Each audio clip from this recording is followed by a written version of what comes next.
Nawr, ydych chi'n cofio, ni wedi bod yn sgwrsio ac yn siarad yn y dosbarth am yr Ail Ryfel Byd. Ni wedi bod yn edrych ar yr effaith gath yr Ail Ryfel Byd ar bywydau a beth oedd yr effaith ar bawb ac ati. Nawr, heddi, ni wedi bod yn lwcus iawn. Mae Mair wedi bod yn siarad efo chi, a mi'n mynd i siarad amdano ei phrofiadau hi fel merch yn yr Ail Ryfel Byd. Dwi'n mynd i ofyn y cwestiwn gyntaf. Beth oedd eich oedran chi yn yr Ail Ryfel Byd a os gyda chi unrhyw brofiadau neu unrhyw atgofion sydd gyda chi nawr o'r cyfnod hynny?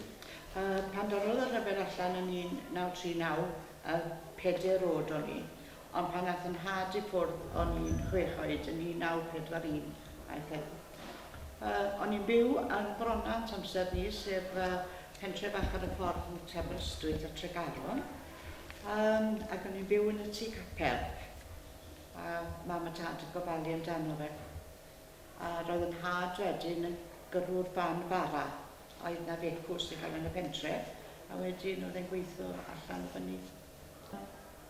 O'n i'n gwybod bod yna rhywbeth gwahanol achos oedd yr awyrennau yn mynd hibo sŵn mawr gyda nhw'n drwm dim yr cyflym i ni'n cael heddi. A wedyn oedd oedd y mrawd wedyn pan ath yn had fwrdd 2 oed oedd e. Ac yn o fan y sŵn yr awyrennau mawr yma gyda ni ac o'n i'n mynd i guddio pan deithen nhw.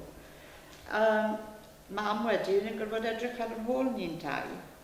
Ti'n mynd bach yn ddier, fan ni wedi dechrau mynd i Ysgol Penrhyncoch hefyd, gorfod cerdded i fyny, a gorfod gwrando a gorfod gwisgo'r gas masks yma, neu cadw nhw gyda ni, hongian nhw rownd y cwddwg. Un Mickey Mouse oedd gen i, ac o'n i'n, gas gen i. O'n i'n lleben, dim ond gweld yn sôn am Miss Ellis yn gweud, reit, Mickey Mouse i fynd arno, oedd yn gwmwys fel Mickey Mouse. Ond dim ond blynu oedd ei deimlo, oedd yn anifir ofnadw, so o'n i'n cael traffer i anadlu. Oedd gennych brawd a chwaer yn yr Ryfel Byd? Nag oedd, na, achos o'n i'n blant bach. Beth oedd y Ail Ryfel Byd fel? Wel, oedd yn drist iawn, i ddweud y gwir, o feddwl bod bobl yn mynd i ymladd yn erbyn ei gilydd. Bobl o'n ffrindiau, chwan ni o'n bydde ti a fi'n ymladd, o ti'n yr Almaen a fi'n yng Nghymru, bydde ni'n dau'n ymladd. Bod ni'n ffrindiau mawr, o'n i ddim yn nabod ti, a ti ddim yn nabod fi. A dyna beth oedd yn digwydd, oedd bod ti yn dod i gwrdd o'r bobl yma, ac hefyd yn gorfod falle tynnu'r gwn allan, neu iwsio teddi asu nhw. Doedd ddim yn neis. Wedyn, beth oedd yn digwydd fel oedd yn tynnu, oedd yn had wedi mynd ffwrdd. So felly, un aelod o llai yn y teulu, mam yn gorfod edrych ar ôl am yr awd a finne. Doedd e ddim yn braf o gwbl. Oedd rhywun yn y teulu yn y Ail Ryfel Byd? Oedd yn had wedi cael mynd, a 3 ewyr hefyd i'r teulu o'n hynte wedi gorfod mynd. Gadael y gwaith o'n nhw'n wneud. Pe fydde fe'n gweithio ar ffarm, rwy'n credu bydde wedi cael arbed fynd. Ond achos mae gyrrwr lori, neu gyrrwr ban bara oedd e'n gorfod mynd wedyn. Ydych wedi cael ei gwahanu o'ch fam neu tad? Amser y rhyfeliau? Ie. Do, gorfod yn had i fynd ffwrdd pam o'n i yn 6 oed, yn 1941. Pa fath o bwyd roeddech chi'n bwyta? Wel, yn ystod y rhyfel, oedd bwyd wedi mynd yn bryn.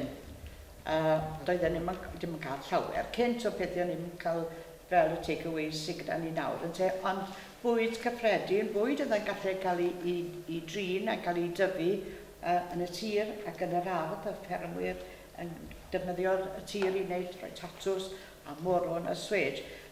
Cig wedyn, yn aml iawn, mi fydde rhyw ffarmwr yn cadw, neu bobl y cyffredin yn cadw mochyn bach yn dyrnd a hwnnw drian yn gorfod cael ei ladd. A bydde hwnnw'n cadw, ni'n gallu cael y cig fel y bacwn a'r y bron, tipyn o wahanol oedd yn cael ei ddefnyddio i gyd. Ond beth o'n i'n cael, achos oedd beth oedd taci'n gwneud, oedd dala gwyningod. A oedd cod gwyningen yn aml iawn ar y bwydlen. Mam yn gwneud cawl ar y nionyn a rhywbeth gyda fe hefyd, neu rhostio fe. Mae'n gig hyfryd, dim y gwyningen ydych chi'n cael rhai pet, yn dweud rhain o gwyningod gwyllt. Oedd y taci yn dal nhw gyda trap, a wedyn ac oedd yn mynd rownd ac yn ei gwerthu nhw hefyd, ond o'n i'n cael nhw am ddim, so dyna beth oedd y bwyd mwyaf. Ydych chi'n gwybod rhywun oedd yn ymlaen? Yn ymlaen? Oedd llawer o bobl oedd yn had, oedd e yn y rhyfel, ond oedd e ddim yn ymlaen. Roedd yna 3 ewyr wedi cael ei ni wedyn, ac o'n nhw'n ymlaen, mae yna luniau i gael o'r hynny, ac oedd y 3 yn y rhyfel yn yr amser gwael o'n nhw wedi bod amser y Japaneaid. Hefyd wedi gwybod fyny gyda nhw, a wedi gweld amser gwael. Rhai wedyn wedi dod reit pan oedd Dunkirk yn dod, pan oedd nhw'n dod i gyd ar y llongi ar y môr, oedd un ar y wrthyr fyny. Ond deithon nhw, oedd y 3 ohonyn nhw yn dod o'r un teulu, ac oedd y 3 yn ymladd yn yr un pryd, ond mewn 3 gwahanol gwlad. Ac oedd taci Mr Evans, oedd e wedyn, fi oedd e yn Norwy. A sneb lawer yn gwybod beth oedd e'n neud chwaith gyda'r Welsh Guards oedd e, ac e ddim wedi i ymladd yn hollol fel y 3 ewyr arall. Oes rhywun yn y teulu chi wedi marw oherwydd y rhyfel?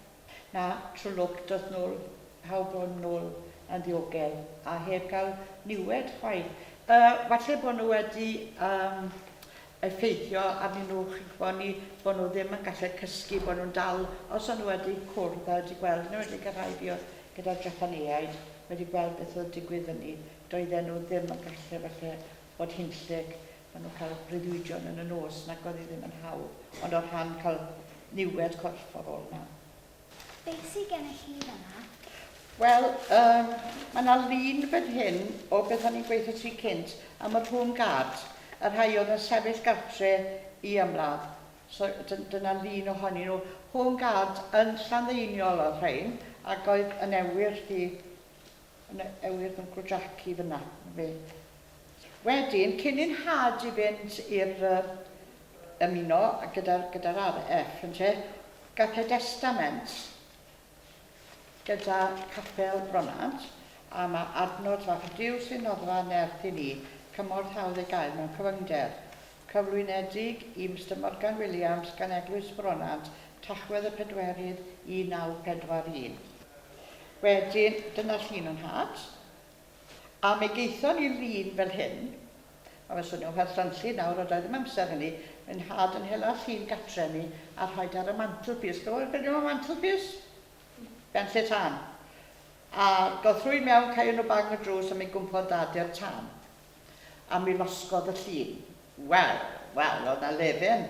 Brawd a dad wedi mynd i'r tân. Sut oeddech chi'n gwybod lle oedd eich tad? Wel, o'n i ddim wedi cael gwybod.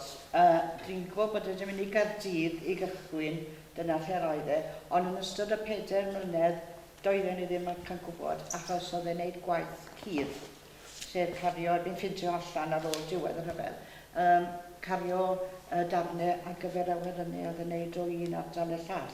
Fi oedd e ddim tramor o gwbl yn fwy na fi oedd e yn yr Ail Man a hefyd yn Blackpool. Yn yr unig ddoi le, ni'n gwybod eto ar ôl 1945, pan ddodd y gatre, o'n ni'n gwybod lle oedd wedi bod. Mi oedd i fel arall y mam, ddim yn gwybod dim lle oedd e. Amser oedd yn had yn yr rhyfel, dyna'i fagau, a mae'r rhif gyda fe fyna hefyd, 127894, fi'n cofio hwnna, yn iawn. A oedd y cyfan o bopeth oedd gyda fe i fynd, un fag.